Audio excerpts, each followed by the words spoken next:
topics and opinions expressed on the following show are solely those of the hosts and their guests and not those of W4WN Radio, its employees, or affiliates. We make no recommendations or endorsements for radio show programs, services, or products mentioned on air or on our web. No liability, explicit or implied, shall be extended to W4WN Radio, its employees, or affiliates. Any questions or comments should be directed to those show hosts. Thank you for choosing W4WN Radio. This is Beyond Confidence with your host, Divya Park. Do you want to live a more fulfilling life? Do you want to live your legacy and achieve your personal, professional, and financial goals? Well, coming up on Divya Park's Beyond Confidence, you will hear real stories of leaders, entrepreneurs, and achievers who have stepped into discomfort, shattered their status quo, and are living the life they want. You will learn how relationships are the key to achieving your aspirations and financial goals. Moving your career or business forward does not have to happen at the expense of your personal or family life, or vice versa. Learn more at www.divyapark.com, and you can connect with Divya at contact@divyapark.com. This is Beyond Confidence, and now here's your host, Divya Park. Good morning, listeners. And when we hear about history, we all talk about what's happening with history? We don't want to talk about history. Nobody wanted to remember the dates. But today we are going to be looking at history in a very, very different way. And also, I'm excited to share my book is going to be out this week, The AI Agency. So when you get a chance, do look it up under my name, and just super excited about it. So welcome, Steve. Hey, Divya, how are you? Congratulations on the book. Thank you. So share with us as to how did you get into the history? Well, it's interesting. I spent most of my career in leadership positions, and I made a lot of mistakes. And I was on a business trip one time, probably about 15 years ago, and I stopped by the bookstore in the Milwaukee airport, and I saw a book that was called Leadership Secrets from Attila the Hun by Wes Roberts. And I thought, that sounds interesting. So I picked it up. I read it on the trip. And I thought, wow, there's a lot of things that Attila did way back then that I could use to help me become a better leader. And I really didn't think about a book at the time. I just kind of started to apply some of the techniques. It's still sitting on my bookshelf. And maybe 13, 14 years ago, I remember that book. I took it out and I thought, well, you know what? If there's one person out there that's a historical figure that we can learn from and apply positive lessons in today's management, then there's got to be a bunch of other ones. So then I started the research and came up with a cast of characters that are in the book, looking for not necessarily the people you would think of as leadership material because they were known for being, warriors and outlaws and rebels and, capturing other tribes and kingdoms. But the thing that I thought about is they had to be doing a lot of things right to be so successful, because every single one of them was extremely successful. And the more research I did, the more I found that, some of these lessons are timeless. I mean, what applied to Sun Tzu 2,500 years ago still works today. So I said, I wish I had a book like this when I was getting into leadership, because it would have given me kind of a shortcut to avoid some of the pain points I went through. Yeah, no, definitely. So tell us about your journey. You mentioned that, you were in the leadership positions and all that. So tell us what field you were in, and tell us a little bit more about that journey.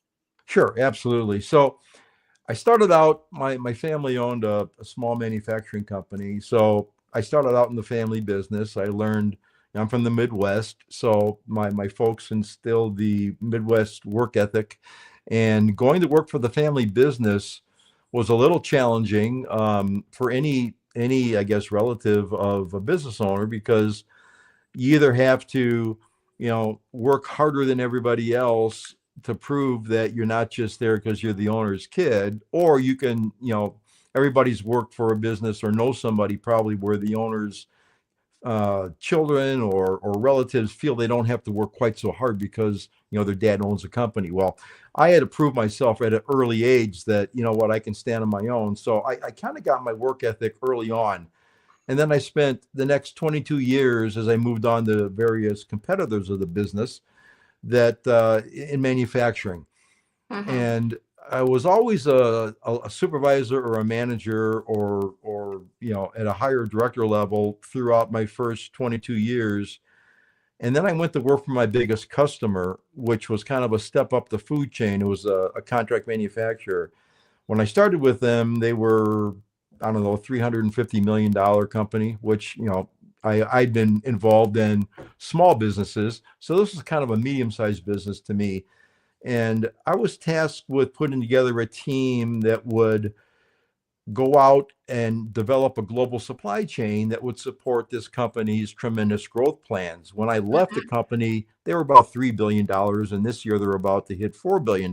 So we had to structure it, go out and find companies in all the different kinds of, fabrication of metal and plastics and printed circuit boards and electronics and assembly and cables, and find a supply chain that would not only support our growth, but then we also had to manage that supply chain from a strategic standpoint. So me and my team literally got to see 1,000 companies all over the world. So we got to see what worked really well and what didn't work really well. So I got that experience for 15 years. I held the position of global sourcing commodity manager.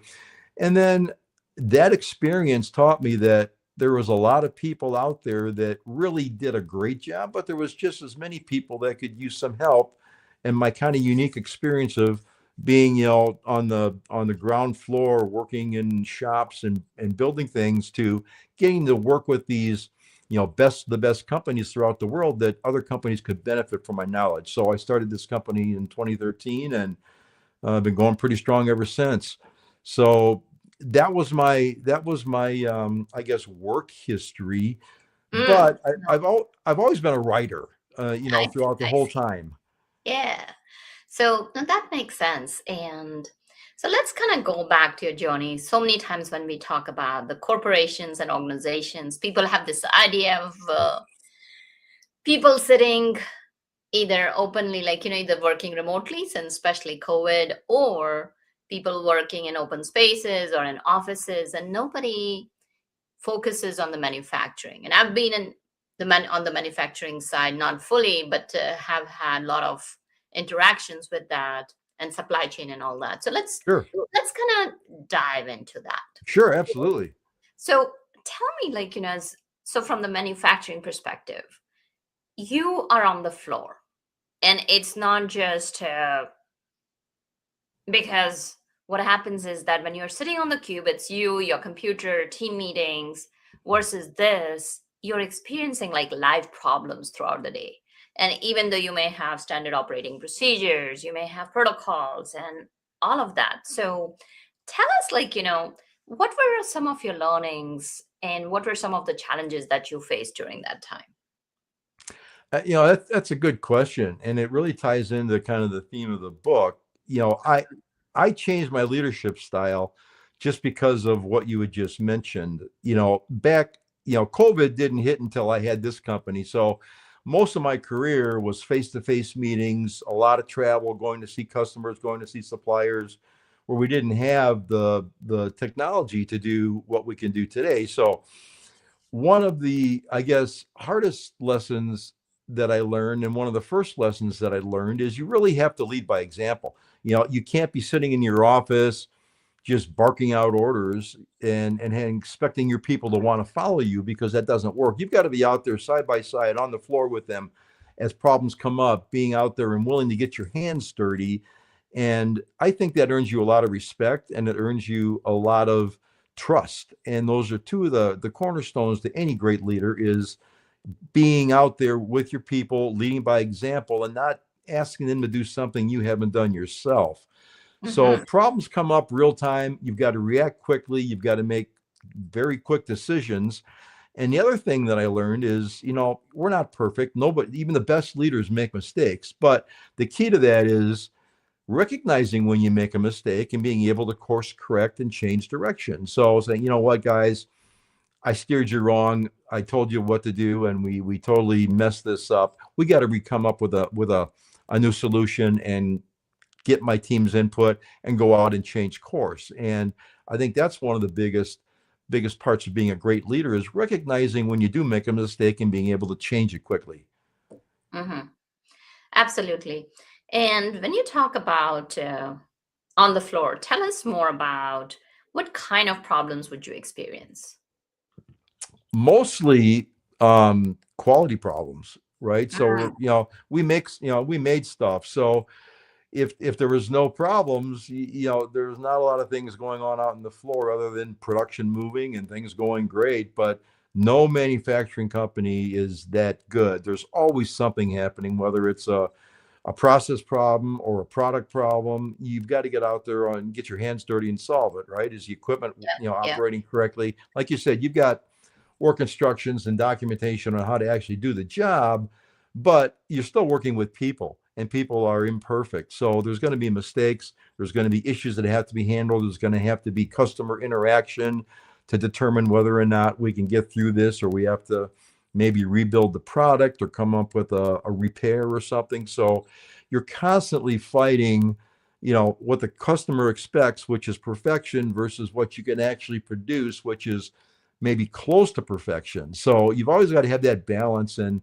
be an advocate for the customer as well as an advocate for your company, because it's expensive to rework, it's expensive to scrap parts. So you've always got to be working on, well, how do I balance that and what's in the best interest of all parties? And those are the kind of things that any leader in manufacturing faces on an hourly basis sometimes. Yeah.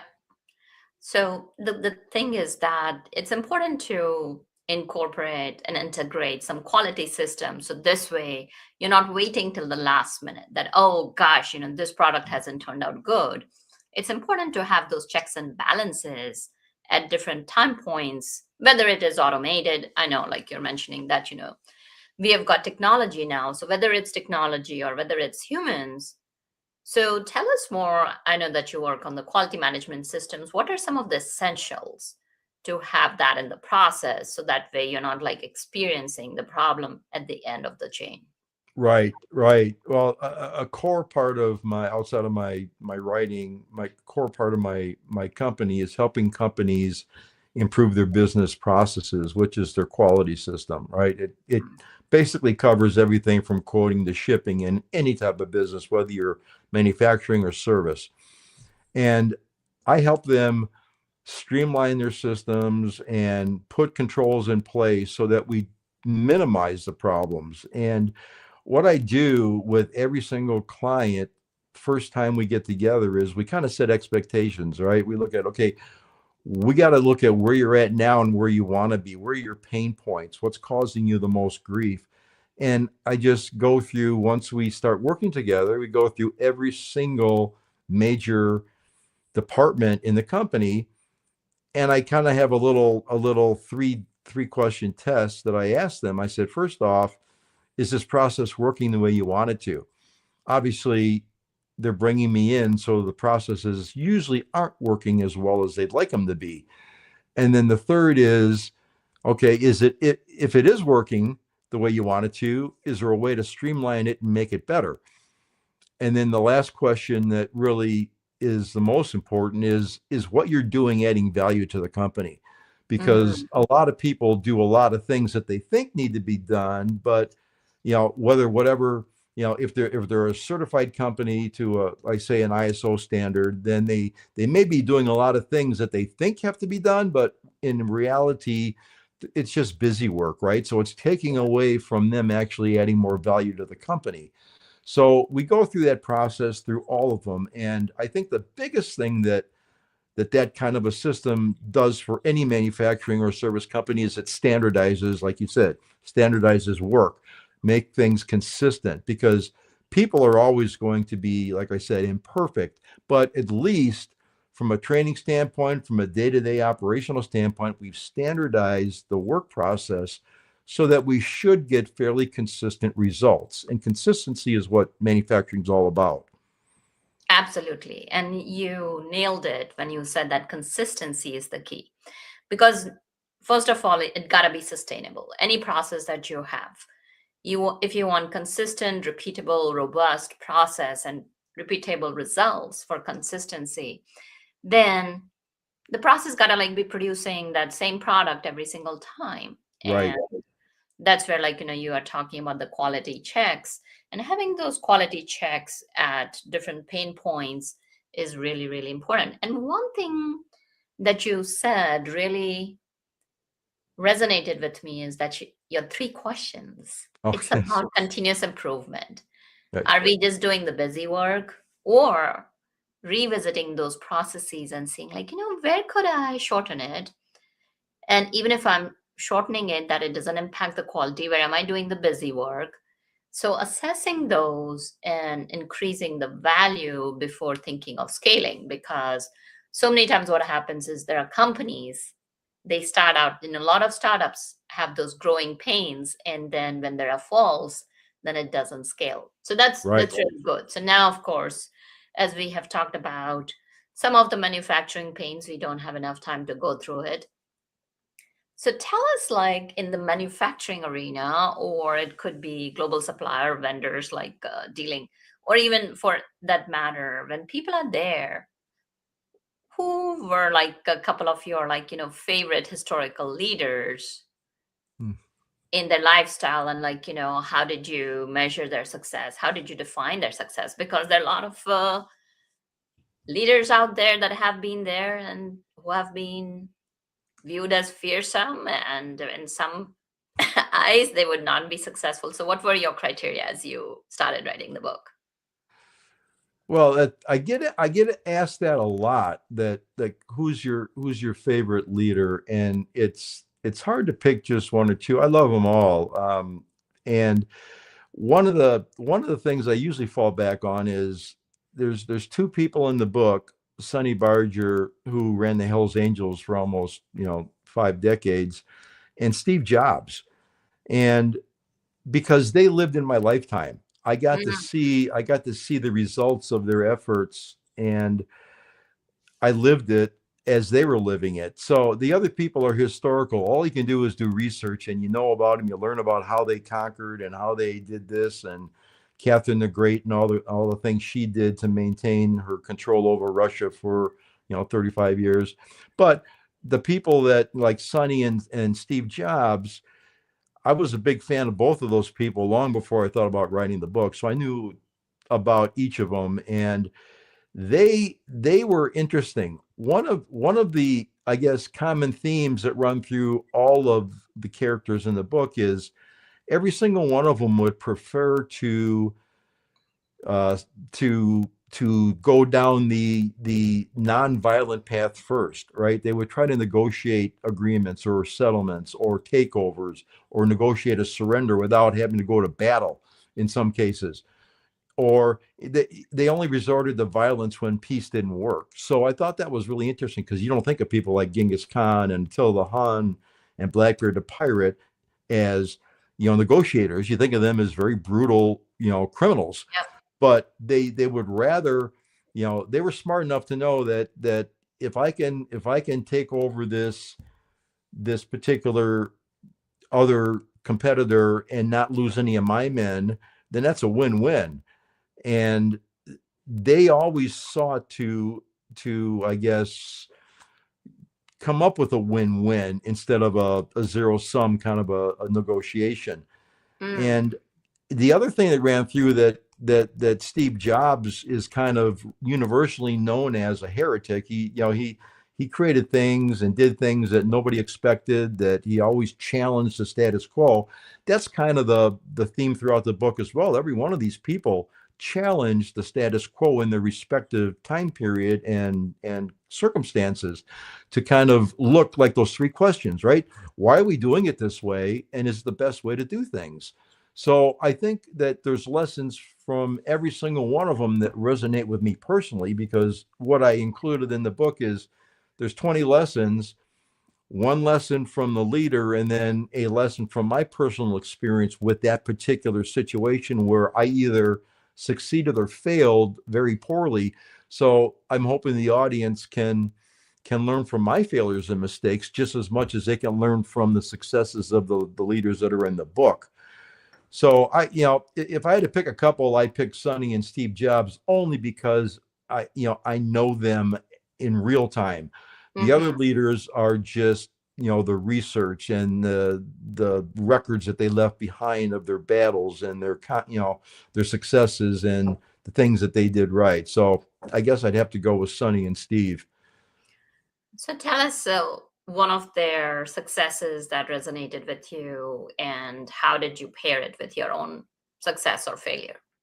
One of the things that's really interesting about Sonny Barger, you think of the Hells Angels. My wife and I rode Harleys for 13 years, and we were not part of that 1% culture. We were part of the 99% that just like to ride motorcycles with a group of people. So we were motorcycle enthusiasts, long before I even had a thought about writing the book.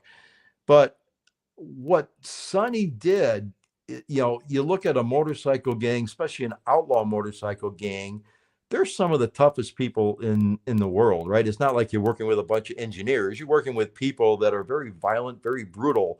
And Sonny would motivate them and keep them under control by encouraging their input, getting their perspective on decisions before they were made. One of the core concepts of a motorcycle club is something called church. And that's kind of like a strategic meeting, right? The leadership team gets together at a conference table in a clubhouse, and that's where all the business is done for the motorcycle group, and all the decisions are made. Most groups, the president would just say, here's what we're going to do, here's the plan, and we're going to go execute it. Where Sonny would give everybody at the table a voice. And I learned a lot from that, because when I started my career, I was very autocratic, right? It was my way. I thought I had all the answers. Sonny teaches that great leaders know they don't have all the answers. They want to surround themselves with, the biggest and the brightest people that they can find. And I really, really changed my leadership style when an employee came up to me after I had given out the day's orders for what had to get done. And she said, you know what, you need to listen to us a little bit more. And that was really a smack in the head, thinking that, you know what, I don't have all the answers. The people that are actually doing the job know that job way better than I ever will. So that taught me to involve them in decisions, to take their input, to get a diversity of perspectives.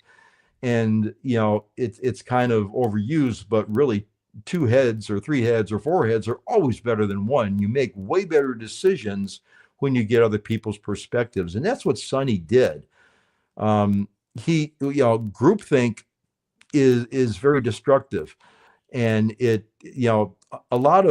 everybody's had bad bosses, right? And I've had bosses who surround themselves with yes men and yes women that agree with them no matter what they think.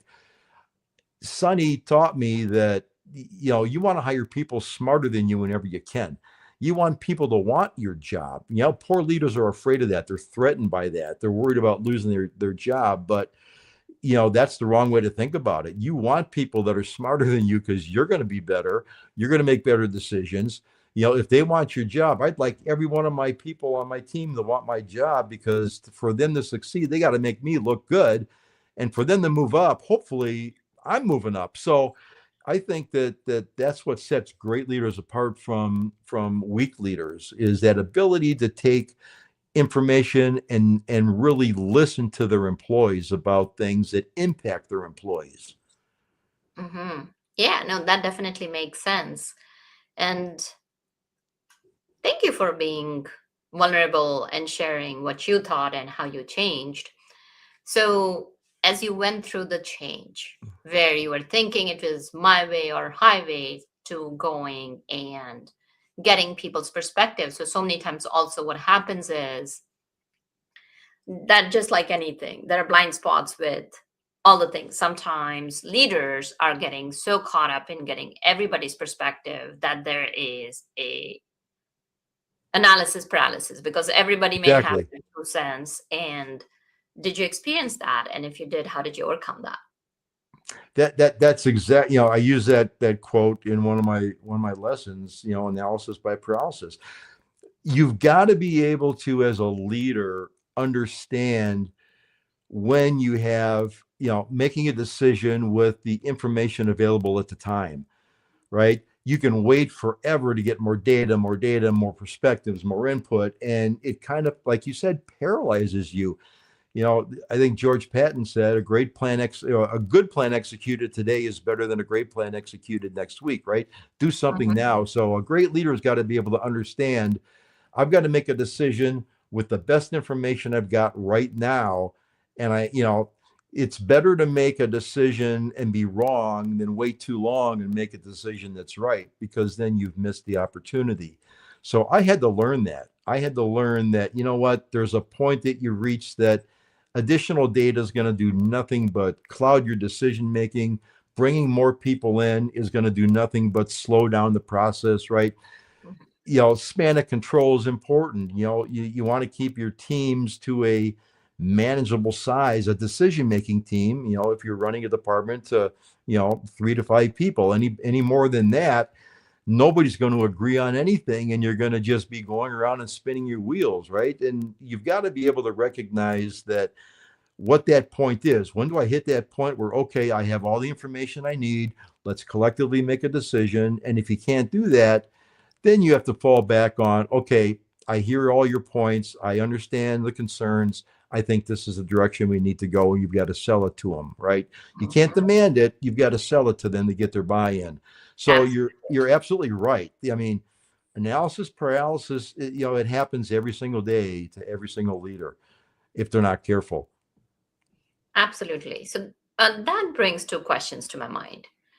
So you mentioned that you got to sell it to the people to get their buy-in. So what are some of the key elements that you have used in your personal life to sell tough decisions to people when some of them may be not liking the decision?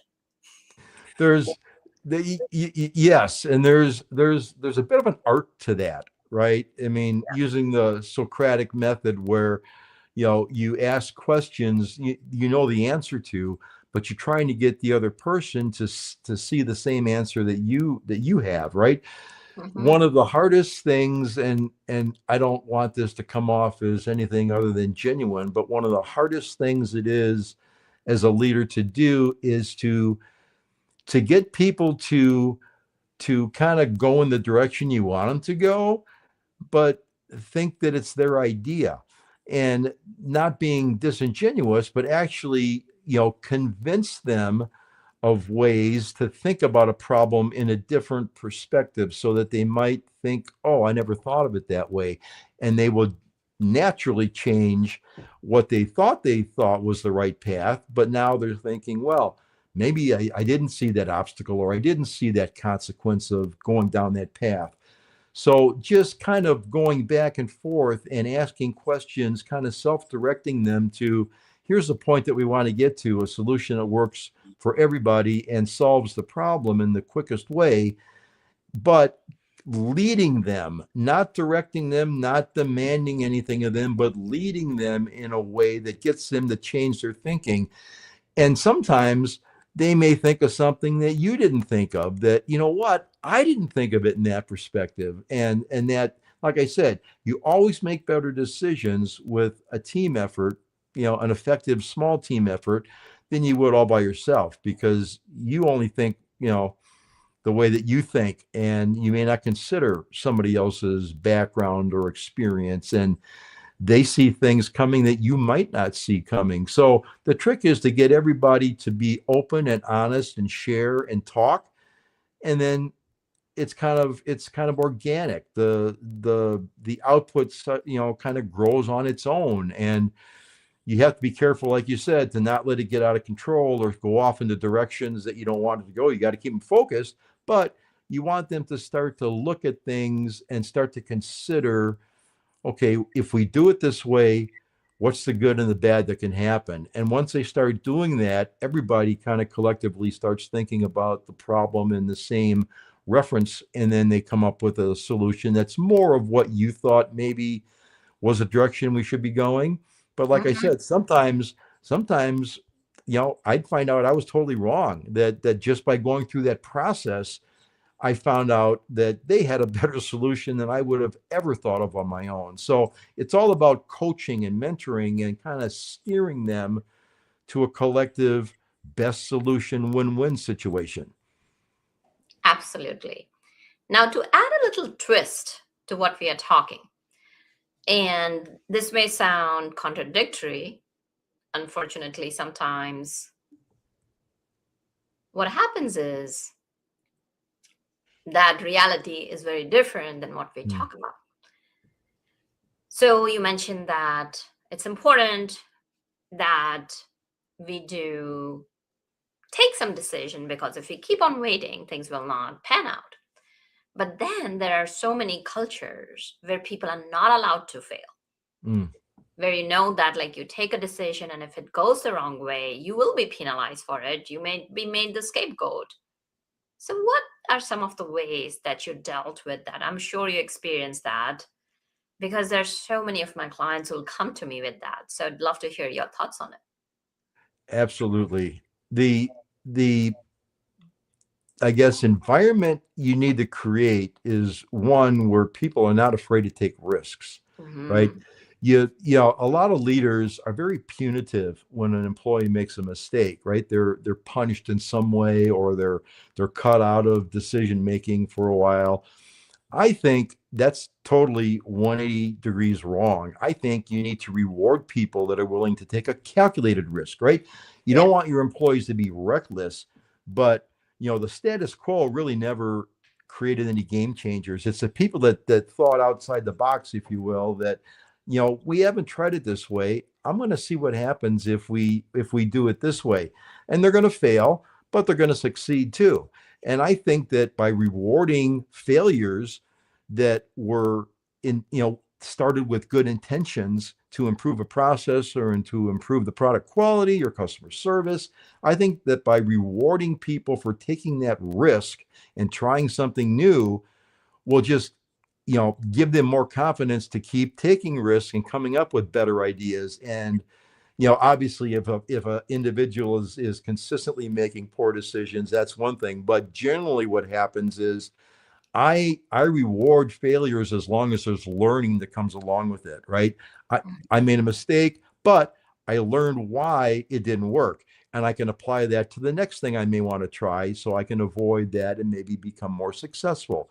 So I think it's totally wrong-headed to have a punitive mindset for people that want to bring in, fresh eyes and fresh ideas and things that haven't been tried before, because one of the success killers is, this is the way we've always done it, and people accepting that and going along with it, and nobody questioning, well, why have we always done it that way? Getting back to those 3 questions I asked. So I think creating a culture of diversity, creating a culture that empowers people to make decisions, right? Because you go back to the quote I said, great leaders know they don't have all the right answers. You've got to rely on your people. You got to pick good people to start with, but then you have to kind of, here's where we have to be. Here's our goal, and then kind of get out of their way and let them do their jobs and be willing to accept that they're not always going to make the right choices. But if they learn from them, they're going to make a better choice next time. And many leaders are afraid of that. Absolutely. You're right on mark. And what you mentioned about is calculated risk. It's about making those informed decisions. It's about, and if you're that scared as a leader that, what is my leadership team going to think, what you can do, then as you talked about the quality management systems, you can bake in the risk analysis. So this way, that your team has done the risk analysis before making the decision. So it's along with creating that culture, also empowering them with the resources that can help them and allowing them to fail. Such a powerful lesson over there, Steve. So now tell us, where could people connect? And if there are a couple of lessons that you want to share with our audience. Oh, sure. So anybody can get a hold of me through my book's website, stevewilliamsauthor.com, and they can get an autographed copy of the book if they like. If your audience wants to order the book and they mention that they saw your show, I give them a 10% discount. And there's a couple of things that I think everybody that's listening would, benefit from a very high level. And you go to Steve Jobs, right? He had a famous quote that said, people who are crazy enough to think they can change the world are the ones that are actually changing the world, right?